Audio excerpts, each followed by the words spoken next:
Hi, my name is Jay Sugarman, and I want to welcome you to Museum Open House. This ongoing series features and highlights many of the outstanding museums and other cultural institutions. The main purpose of most programs is to inform viewers about current and upcoming exhibits, various programs, resources, and other opportunities that are available for the general public.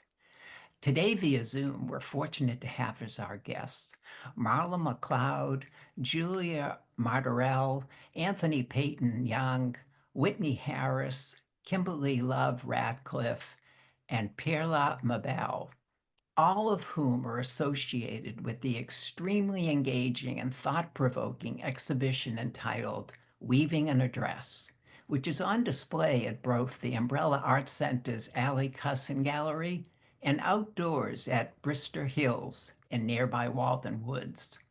Marla, Anthony, Whitney, Kimberly, and Perla are all highly accomplished artists whose work is on display, and Julia serves as the visual arts manager at the Umbrella Arts Center. Marla was also the curator of Weaving an Address, which features site-specific work by 8 prominent Black artists combining sculpture, fiber art, installation, and live performance, inspired by little-known experiences of historical Black inhabitants of Concord and its Walden Woods. During the program, we're finding out why and how the exhibition came about. We'll go on a behind-the-scenes tour and in the process come to better understand and appreciate the often overlooked histories of Black individuals who lived in the region, fostering a deeper understanding of the area's diverse heritage. Together, these exhibitions invite viewers to reflect on the complexities of history and the enduring impact of these narratives on contemporary society. Let's start by meeting our guest and then hearing all about Weaving an Address. Welcome. So delighted you're all able to be here. You know, last week I had the wonderful opportunity to visit both of the exhibitions, learn so much, eager to find out more and have you inform viewers. Marla, to that end, would you please start by sharing why and how the exhibition came about, please? Absolutely. It's actually really interesting. No one sitting here right now was on the exhibition when it began. It began with a different Umbrella Art Center employee, and they came to me really with the question of whether I would be willing to work on an exhibition that was focused on the Black history of Concord. And I absolutely was, yes, I love this. This is absolutely what I want to do. How did you approach selecting the artists for the exhibition? That part was actually pretty easy for me. It was going through the artist first. There is the part where it is a Black perspective. And then for the content, I knew that I would have research available for them. And it was a way to have the artists be able to respond to the information that they receive. So in selecting those artists, it was really looking at people who really give a wide perspective on the Black experience in general. So that's what I was looking for, and got a great group of people to join. Oh, most definitely, most definitely. I mentioned Brister Freeman in the introduction or Brister's Hill. Could you share a little about his background and how it relates to the overall exhibition? Absolutely. So Brister was Okay. a former Concord resident, right? A Black man. But he used to be enslaved in that space. He went on to fight in the Revolutionary War for Concord, in which he gained his freedom. He was also able to get with Charlestown Eddies to secure some land. And much like history moving forward, right? We can see things like this happen, but he lost his land to Texas. And from there, the story of Brister and his family gets it becomes a bit darker, right? And so you begin to see what happens when people's needs are not met within a space. And the family, I believe there are some Freemans that may have existed, well, that did exist outside of Concord. They ended up moving out, but most of Brister's family ended up perishing in the Walden Woods. Mm, mm. Julia, speaking of Brister and Brister's Hill, could you share a little bit about the outdoor area and just how that figured into the overall exhibition, sort of the two-part of the exhibition? Sure. So I think what we really want to emphasize is that this exhibition is site specific. So something that differs from our previous art rambles, which this is a sort of iteration of the Umbrellas Art Ramble, is that the art ramble has taken place in a different path in the woods. But for us and for this exhibition, the location is a central point of understanding, of research, of inspiration and empowerment. So we wanted to locate the ramble and the outdoor part of the exhibition on Thoreau's path on Brister's Hill to highlight that while Thoreau never inhabited these woods, the path is named after him, while also being named for Brister Freeman, who did inhabit these woods, who did live there, who did try to work the land, which was not a very viable land to live off of, which is a big reason why him and his community were sent to the Walden Woods Mm, because the citizens of Concord knew that they weren't going to be successful in producing agriculture and a livelihood. So we really want to highlight that this is the land that we are exploring. This is the land that we want to bring these historical figures back to life in because this is where they were, and sort of reclaiming that space away from Thoreau and saying he did not live here. He knew about Brister Freeman. He knew about the people in the Walden Woods, but this land holds the memory and the lives of a completely different group of folks. So this is why we focused on this specific path, on this part of the woods, and why the exhibition is living right here in Concord, and why it could really only exist in this space. It's about mm. this history, it's about these people, and it's about the future of this community and how it will react to its history. Wonderful, wonderful. Before we step right in and appreciate some of the artwork, Julia, were there any logistical or conceptual surprises during the installation on this part? Absolutely. And we didn't encounter them while we were installing because Marla really managed the installation of the outdoor. And so they were all out there climbing in the ladders. Our ladder is still out in the woods just in case we need it. But something that we're really thinking about now is we've installed before spring bloomed. How is the exhibition going to change once the trees start growing their leaves again? How is, Mm, especially in the reflection circle, that tree with the ceramic jugs, how, they're placed now. How are we going to have to sort of shift them so they come a little bit, away from the leaves and things like that? So we installed right before spring bloomed, and the exhibition will go through the summer and into October. So it'll see the leaves come in and then it'll see the leaves fall out. So that's something that we're currently thinking about, as well as the signage and making sure that people know where to look for the artwork because it wonderful. is it is hidden a little bit, so you do have to look for it. Definitely, definitely. I can attest to that. As we step right in, Marla, could you share a little bit of the image we're seeing here, Ife Franklin's slave cabin and your piece, Love and Belonging, the sculpture? Just a quick word of what greets us as we enter the Ramble. Actually, that's perfect because we do have a procession scheduled for this cabin on June 14th. Mm, And that procession will begin at Ife's cabin and will extend all the way back and go through the exhibition and end at Anthony's bottle trees, the ancestral remembrance piece, right?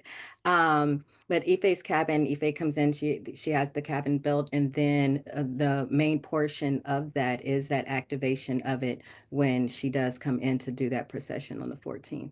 I believe that Ife will also offer the opportunity for community to add their own thoughts onto the actual cabin itself as well. Wonderful, wonderful. And we'll hear of some of your other contributions, Marla, shortly. And as we make our way down the path, one of the first pieces, maybe the first that greets us up in the trees, is Aquay Homes bird cages. Um, Either Marla, Julia, just a brief word. I know Aquay isn't here, but just a brief word of her piece. I'll go ahead and hit on that one. Echoa Holmes created Oh. two birds cages, and I know that one of them is the ancestral bird cage, and that one holds I believe that is the one that holds the imagery within it as well. The cages are assemblages. Echoa does a lot of assemblage, and so there are very particular items which are placed on and within the cage. Um, one of the cages has been left open so that the birds do have a chance if they desire to go in and relax as well. I thought that was awesome. Nice, nice. Well, we're going to continue in the trees and move on to hear you, Anthony, to explain your installation here, Bottle Tree. Would you share how that relates to the overall exhibition, what you intended, and just how you went about assembling things? So, for the piece, the title is Eternal Presence, Ancestral Remembrance, and it's in Remembrance Circle. I knew for the traditionally I work in painting, drawing, and I've recently started working in ceramics. So I knew for the outdoor exhibition that I wanted to work with something that I knew would last outside. So the first thing I thought was to maybe do an installation in ceramics. And this is the first time I've ever done like an outdoor installation. So I was really excited for that. And so for the piece, I thought about like the history and all the people who were in the area, from Brister's family and others who were individuals that lived and maybe also passed away in that area. And traditionally, I was thinking of like face jugs. That's something I've been making a lot lately in my personal work. And so I was thinking of a way to combine that with the outdoors. And so I thought of doing like a haint tree. Traditionally, a haint tree would be like with the blue bottles. And usually in the deep south, we'll see those as something to like clear out negative or evil spirits and energies, and face jugs being something that would kind of also create like a spiritual protection based on the people. So for each of the jugs are based on inhabitants as well as like Black activists, Black queer activists, me being a Black queer individual and thinking of them and their legacy of other Black individuals going on throughout life. So I made about like 90 jugs all Wow. together. Each of them are like a little individualistic. There are some that specifically have names under them, and then there are others that are just kind of made in a mass and using different variations of blue. And thinking of blue like paint blue and like blue as like a color of like kind of like a spiritual protection. So it's like trying to create like a spiritual energy that will really be kind of welcoming and allow people to have like that kind of peace and relaxation. Hopefully draw people into the exhibition to really have like a clear mind.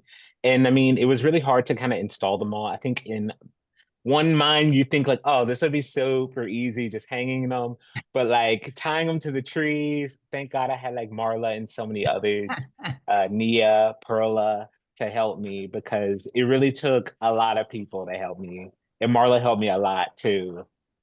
Thank you very much. Very interesting for sharing eternal presence, ancestral remembrance. And moving on, Perla, your piece in combination with Nia Holly, could you share what you two have created, please? Yes, definitely. And just in advance, you might hear a little whistle in the background. It's my dog whining. Um, but I had the lucky opportunity to join the exhibition really late in the game, which definitely impacted how I went about this outdoor installation. It's actually one of my first outdoor installation pieces as well, and something I've been looking forward to getting to in my artist practice. But first and foremost, I wanted to acknowledge the indigenous people of the land, especially because they were Black freed people that lived in those spaces as well, and indigenous folks. And it's really important to talk about how they were very much in community, and it wasn't a segregated um, way of living back then, that we're so used to being embedded in society now.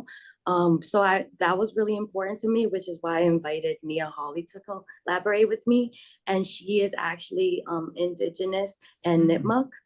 So it was really just a beautiful opportunity, not only to work with my friend, but to do something that felt like a way of honoring my life here in the United States as a child of an immigrant, and how grateful I am to be part of this this legacy, and how much the African diaspora truly does affect all parts of our lives, and the interconnectedness that comes with that.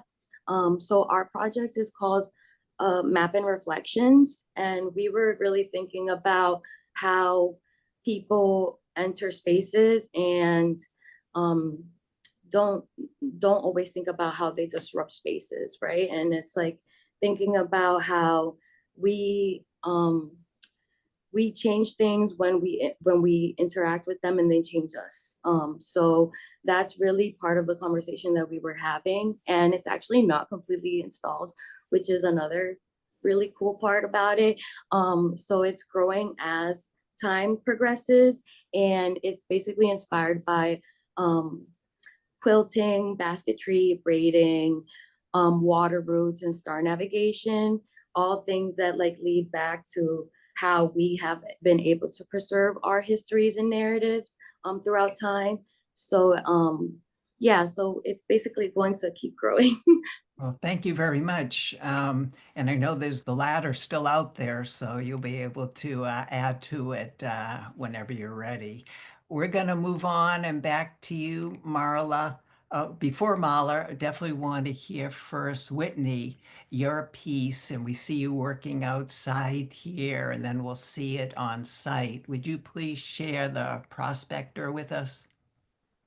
Sure, thank you. The title came after I made the work. I was thinking about labor and just work being the fundamental relationship that we have with the earth itself, with the environment. And so ways of engaging with the earth, and then Brister himself working the land, and the idea that the land could not be worked. So this sort of recurring theme of trying to cultivate value out of something that was seen as barren, and that sort of being the underpinnings of Black uh, identity and our relationship with the land that we were brought to. So I wrote a lot of notes, but mostly it's about this imagined narrative around a prospector who's trying to cultivate value from the land. So they're engaging with it in this sensorial way, like touching it and smelling it. And I had a lot of different ideas about how I would work that out. I was like, maybe I could make some tools or something, but my practice is often about depicting the body and creating narratives around sensorial experiences. So I decided to focus on the head of the body, and just sitting with just kind of I made it larger so that it would be it was so that it would be visible, but also kind of speaking to the monumental quality of single person's impact, and specifically this person's impact on the space. I was also thinking about like color and what I could communicate through the surface color. So Marla suggested blue because other people were using blue, and I thought that'd be cool. But then I couldn't just live with just the blue. I was like, well, why? So I looked into different kinds of blues, and that sent me on the path of looking at pigments and then how they're born from the natural earth too. So I settled on lapis lazuli, which makes ultramarine blue, which everyone is familiar with, but it does come from a pigment, a naturally occurring mineral found in the earth. And so the symbolism that that carried, but also the color itself and that historical relationship with the color, with the mineral, with the work used to bring it out into life. So I was trying to find different threads of connecting to this person's body and then locating it in the space, and thinking of the object as kind of being a structure that delineates a home, that delineates like a base itself. Wonderful, wonderful. Unfortunately, for the sake of time, I'm going to move on, Whitney, but Thanks. thank you so much. Look forward to going back and appreciating it more. As we make the segue to the gallery, Marla, just a very brief word on these sculptures that we're going to see, please.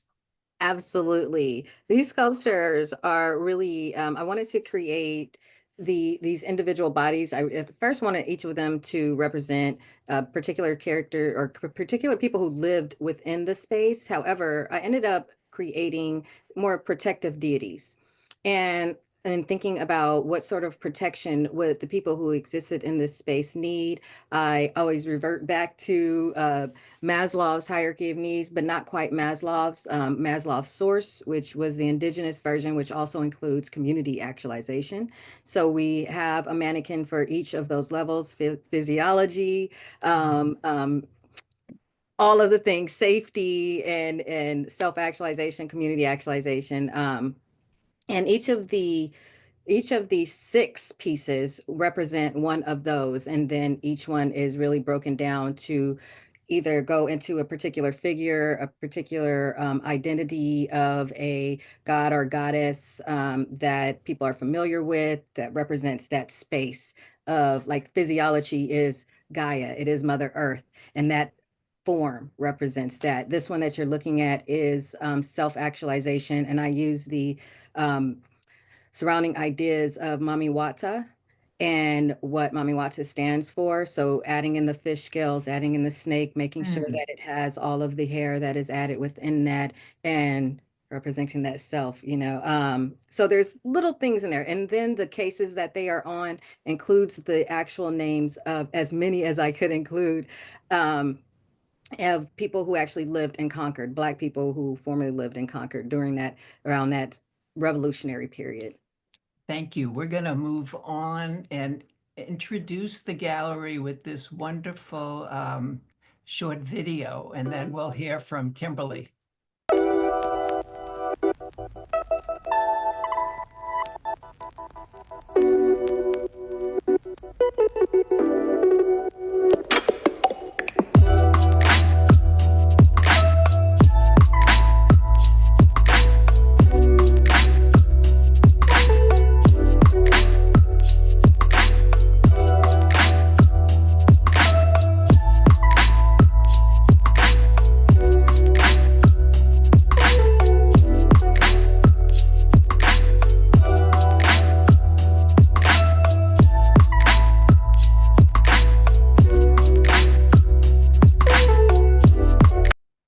It's truly stunning. I mean, just to be in that presence, it's so empowering, all the pieces together, and that clip did a wonderful job giving an overview.